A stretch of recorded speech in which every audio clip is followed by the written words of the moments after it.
TPC chief Mahesh Kumar Goud మాట్లాడుతున్నారు. అలా చూద్దాం.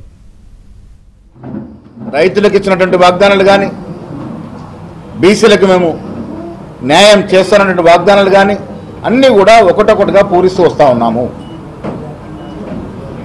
స్వాతంత్ర భారతదేశ చరిత్రలో ఏ రాష్ట్రము చేయని విధంగా రాహుల్ గాంధీ గారి ఆశయం నెరవేరే కార్యక్రమంలో భాగంగా రేవంత్ రెడ్డి గారి ప్రభుత్వం కుల సర్వే చేసి దేశ చరిత్రలో మొట్టసారిగా అధికారికంగా అసెంబ్లీలో బిల్లు పెట్టి దాన్ని టేబుల్ చేసినట్టు సంఘటన ఒక బీసీ బిడ్డగా ఉన్న బండి సంజయ్ గారు తెలియదా? మీరు సమగ్ర కుటుంబ సర్వేతో పోలుస్తున్న మీరు అసలు సమగ్ర కుటుంబ సర్వే టేబులే కాలేదు, అది అఫీషియల్ డాక్యుమెంటే కాదనే విషయం మీకు తెలియదా? అది ఒక తప్పులు తడకగా ఒక రోజులో తూతుమంత్రంగా చేసిన సర్వేని పట్టుకొని ఏ ఆధారంగా మీరు ఈ సర్వే మీద మాట్లాడుతూ ఉన్నారు? ఇప్పుడు ఆనాడు కేటీఆర్ హరీష్ రావు చెప్పింది మాట ఏంటి? వారు చూపిస్తున్న సర్వేలు 51% బీసీలు చూపించినారు. దాంట్లో అసలు మైనార్టీల అంశమే లేదు, 4 కేటగిరీలు చూపించినారు. మేము ఇలా మరింత స్పష్టతతో 5వ కేటగిరీ ముస్లిం కూడా చూపించినాము. ఆనాడు మీరు 51% బీసీలు చూపిస్తే మేము ఇలా 56% చూపించినాం. అదే ఒకవేళ కులమానంగా తీసుకుంటే ఎస్కేఎస్ను మీరు అగ్రవర్ణాలు 21% చూపిస్తే మేము 16% చూపించినాం. ఎవరు బీసీల సంఖ్య పెంచారు, మేమా వారా? ఈ వాస్తవాలు తెలుసుకోకుండా బండి సంజయ్ గారు మాట్లాడడం అనేది న్యాయబద్ధంగా లేదు. ఇలా మిగిలిపోయిన 3.1% ఇండ్లు కూడా మళ్ళీ సర్వే చేయాలని, అసలు సర్వేలో నామోదు చేసుకుని కేసీఆర్, హరీష్ రావు, కేటీఆర్ లాంటి చాలామంది బయట మిగిలిపోయినారని వాళ్ళ కోసం మళ్ళీ 28 వరకు అవకాశం ఇచ్చినాము. ఈ 3.1 సర్వే జరిగితే కూడా ఇంకా పరిపూర్ణ వాస్తవాలు బయటకు వచ్చే అవకాశం ఉన్నది.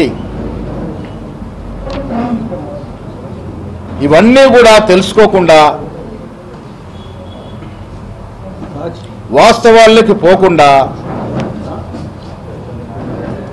బండి సంజయ్ గారు కేంద్ర మంత్రివర్గంలో ఉండి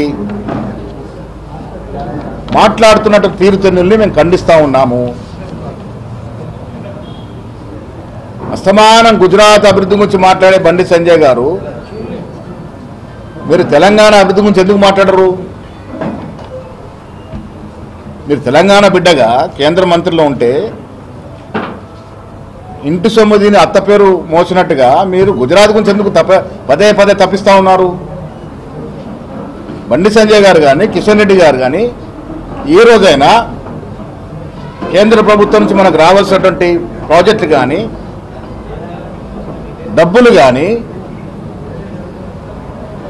మెట్రో రైల్ ప్రాజెక్ట్ విషయంలో కానీ, ముచ్చర్లో జరగబోతున్న 4 సిటీ డెవలప్మెంట్ విషయంలో కానీ ఎప్పుడైనా మాట్లాడిన పాపాన పోయినారా?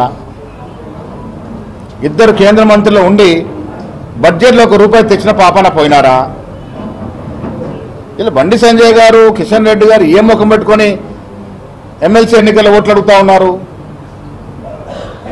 ఇంత పెద్ద కేంద్ర బడ్జెట్లో తెలంగాణ రాష్ట్రానికి అదనంగా ₹1 కూడా తేలేనటువంటి మీరు ఇవాళ ఏ ముఖం పెట్టుకొని ఓట్లు అడుగుతూ ఉన్నారు? ప్రజలకు జవాబు చెప్పాలా? ముఖ్యంగా కరీంనగర్ జిల్లా ప్రజలకు బండి సంజయ్ జవాబు చెప్పాలి. ఏం తీసుకొస్తున్నారు? కరీంనగర్ జిల్లా కేంద్ర మంత్రిగా ఉండి మీరు ఒక్క పైసా పెట్టించగలిగినారా కరీంనగర్ జిల్లా అభివృద్ధి కొరకు?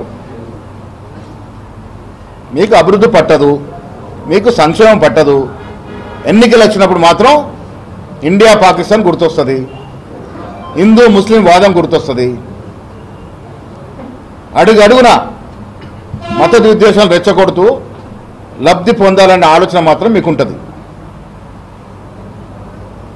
ఇలా బండి సంజయ్ గారికి, కిషన్ రెడ్డికి నేను సూటిగా అడుగుతా ఉన్నాను, మంత్రివర్గంలో ఉన్నట్టు మీరు తెలంగాణ కోసం ఈ సంవత్సర కాలంగా మీరు చేసిన ప్రయత్నం ఏంటి? అసలు ఈ రాష్ట్ర అభివృద్ధిలో మీ పాత్ర ఏంటి?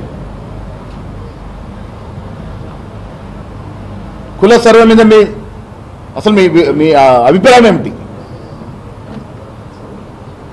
దేశ చరిత్రలో ఎవరు చేయని విధంగా తెలంగాణ ప్రభుత్వం చేపడితే కడుపు మంటతో ఇది ముందుకు పోకూడదని ఒక అక్కస్తో దీన్ని బద్నాం చేసే ప్రయత్నం చేస్తూ ఉన్నారు.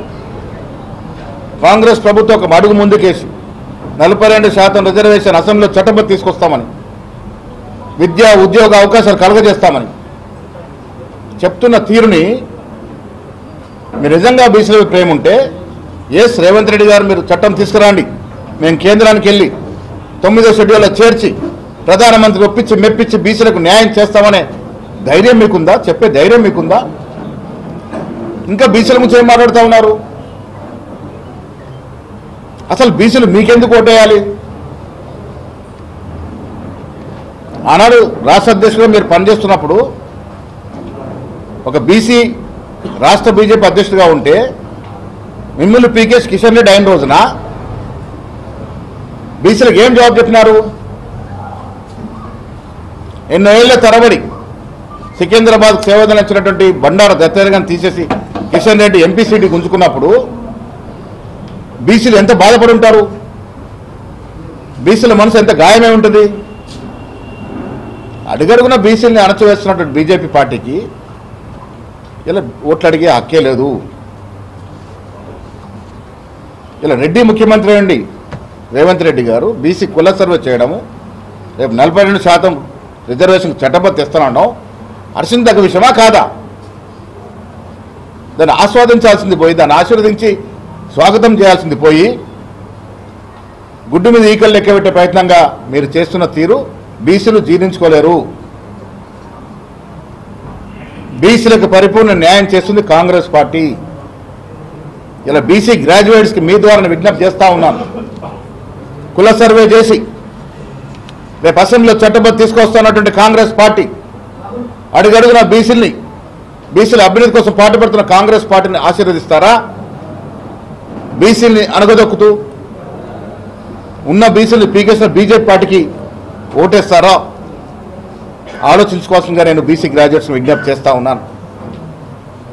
బీసీల కోసం సర్వం చేసిన కాంగ్రెస్ పార్టీని మనం ఆశీర్వదిస్తే భవిష్యత్తులో బీసీలకు మరిన్ని అవకాశాలు వస్తాయి. ఇది గుర్తించి ఓటేయాల్సిందిగా నేను విజ్ఞప్తి చేస్తూ ఉన్నాను. సోషల్ మీడియాని బీజేపీ పార్టీ కొంతమంది ఇతర అభ్యర్థులు విచ్చలవిడిగా అనైతికంగా వాడుతూ ఉన్నారు. సోషల్ మీడియా అనేది ఒక మంచి మార్గం, మనం మంచి చేయడానికి.